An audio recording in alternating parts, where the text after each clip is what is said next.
Next question. We'll start first with Rusty Bailey.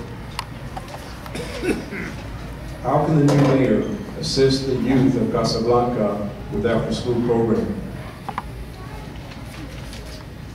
How can the mayor assist the youth of Casa Blanca without school programming? After-school programming. With after-school programming.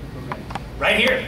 And we do that in this space, right? You can hear him right behind us. I believe that there's a martial arts expert.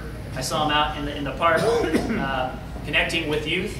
I think that youth need to have outlets for their expression, whatever that is, skateboarding, BMX riding, or programmed activities.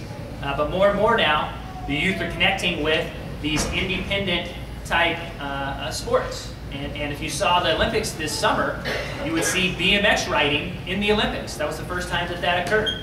So I think we need to connect to the next generation of youth with some of the activities that we don't have in those program sports like AYSO or Little League or Pop Warner football. But all of those things that we have here, we can continue to support and hopefully connect private companies to support it through the funding. And funding's an issue.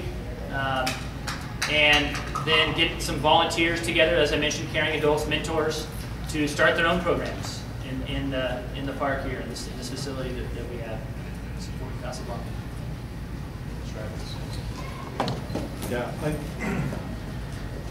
I think there's a lot of good programs that the city has now. I think we can improve on it, as we always try to do. I think the after-school programs for the youth is important, because if you see these killings on the east side, on the increase, and you look at what motivates them, and you need to give these youth some self-confidence.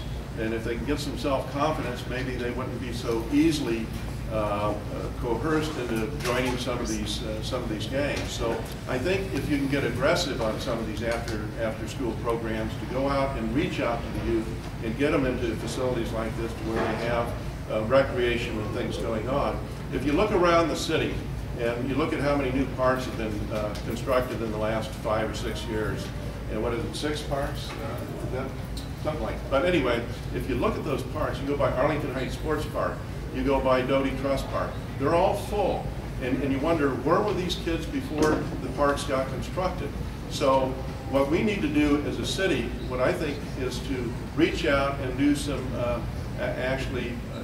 public-public partnerships with the schools. We've become so territorial. You drive by the school, they have vacant ball fields that no one's using, and it becomes a territorial thing. It's all tax dollars out here. It's your tax dollars that pay for the schools. It's your tax dollars that pay for the parks. Why can't we use them jointly and get those kids off the street and on the recreational opportunities? And that was something that on the first day on the job I did with RUSD, and connecting with Ramona High School in developing their high school stadium. So we have a joint use agreement now where the junior tackle football team gets to play in this beautiful stadium. And that happened one of the first months in office. Then the Ramona Rams came down and said, we have to go to other places, and they're much better than Riverside. We want to make sure that our kids have Riverside pride and are comfortable having their events here. The Super Bowl occurred there in Ramona Stadium last year. So we have done that, and we will continue to do that. The public-public partnerships. We have a lighted schoolhouse now at Highland as well. So we've got some more of those in store.